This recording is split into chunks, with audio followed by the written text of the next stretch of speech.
Okay, so let's move on from having taken you through the dailies to the streets. Our correspondent, Daily Omoyeni, is on the streets this morning. I think you might catch him taking a sip of water. It's not hot yet. It's still pretty more early in the morning. So, what's going on?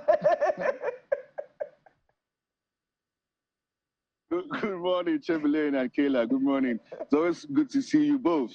Well, very interesting topic you were talking about in the studio, but that's for later. Well, let's come here. We're at the central area of Abuja, the central business district, and of course, just to my left is the World Trade Center. Also, just behind that is the metro line of the FCT railway. But here is a mega station, the NNPC mega station. And if you look at this particular NNPC mega station, it has quite a long line of vehicles. Of course, earlier I told you that inside the nation's capital, inside the city, you still have some bits of queues. But of course, on the outskirts, if you go towards the airport road, towards Lugbe, or of course, if you go to the Nyanya Maraba axis, you will not see this level of queues. But of course, we did walk into this particular station to speak to the manager to know why this queue particularly persists. One of the first things that he has told us is that, of course, you know, the NNPC sells their own fuel per liter at 6.17. Yeah. Now, of course, that's way more cheaper than what you have for independent marketers who sell between 6.60 and 6.90. Of course, we tried to speak to the manager of this particular fuel station on camera, but of course he declined, saying this is NNPC's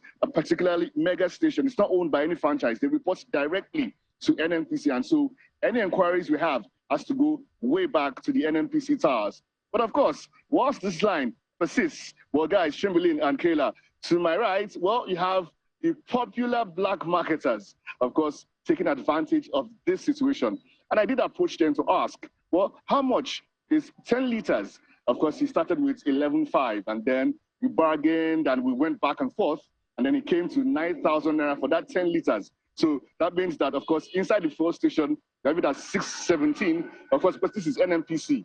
But well, the black marketers are doing between 750 and 800 naira per liter. Well, of course, brisk business. So that's the situation right here. But of course, another particularly contentious issue, guys, is the fact that as we speak, the depot, Ipman depot owners are saying that the federal government, through the NMDPRA, owes them 40 billion naira.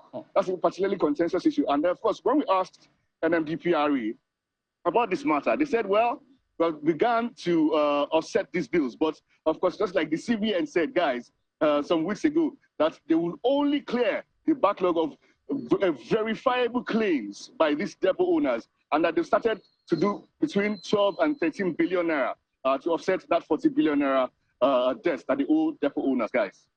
Can you hear me, Dele? Yeah, sure. Go ahead, Kayla. Okay, so, you know, you have touched on quite a number of issues. What about that threat? You remember the IPMA was making a threat to the Nigerian people. They said, basically, if we don't get our money, we're going to shut down business. What's the update on that?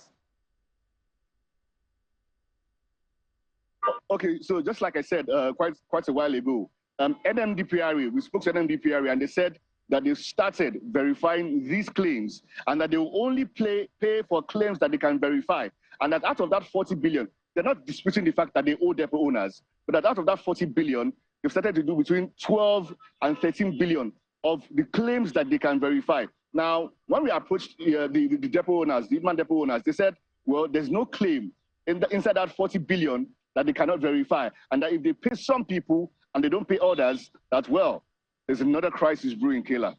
I mean, it's great work with your reporting that we have been reporting on this fuel situation, especially in the nation's capital. That particular area that you are in is actually very important because, you know, it has a mixture of all of the kinds of filling stations. I myself got from that NNPC. Yes, I did. I had to stay on the queue. I stood on the queue for about 15 minutes, and I was able to get some fuel. But I can see that the line is moving. It does seem like things are a little better than they were at the beginning of last week.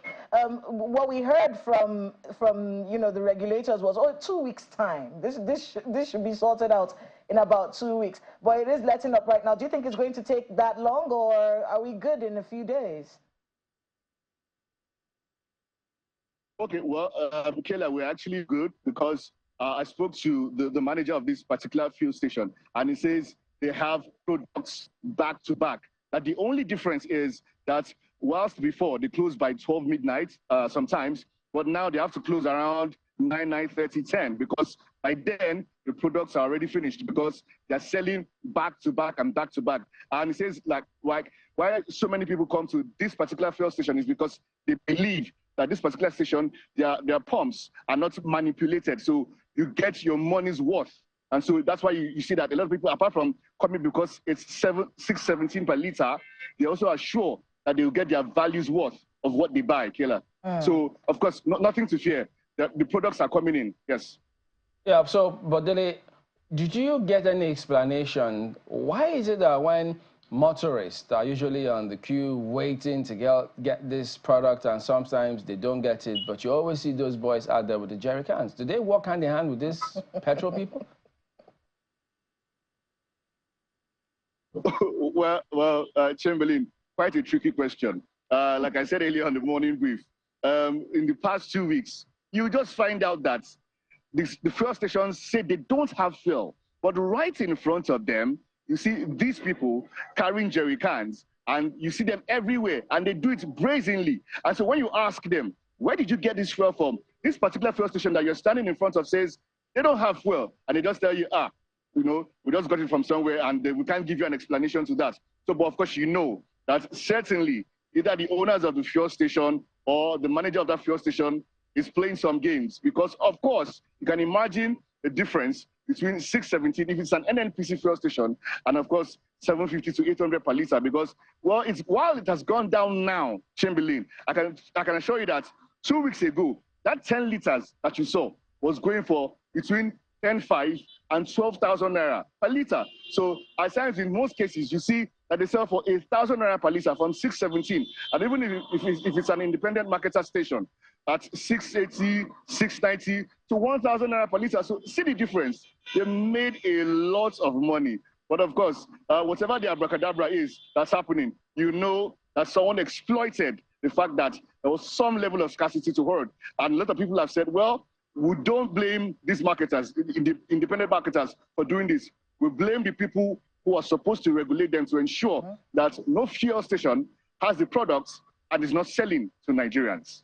Well, last week, when we spoke to one of the officials of IPMAN, he said something that Nigerians usually don't want to hear, and that this definitely will not be the last time that we'll have this kind of situation. He says it may likely happen again. So having been out there and spoken to the people, were you persuaded positively that, look, it may not, or in accordance to what he said, we just might see this challenge again in the days ahead? Okay, so this new week, Chamberlain, we plan to have some interviews with the leadership of IPMAN later in the week, say Thursday, Friday, to know whether or not, indeed, the NMDPRA has begun to offset these bills, as they've said last week. Of course, offsetting the bills means that these IPMAN depot owners are beginning to get alerts. So have you started getting alerts? That's the first thing. So, of course, if they started getting alerts and then the government is actually paying attention to them and giving them what they want, then perhaps, maybe, there can be some respite for Nigerians. Chamberlain. All right. Maybe we'll end on that positive note, except that it just may be. Thank you very much indeed for reporting, Dele Omoyeni. All right, then. So thank you. We will be back in just a moment. Stay on with us.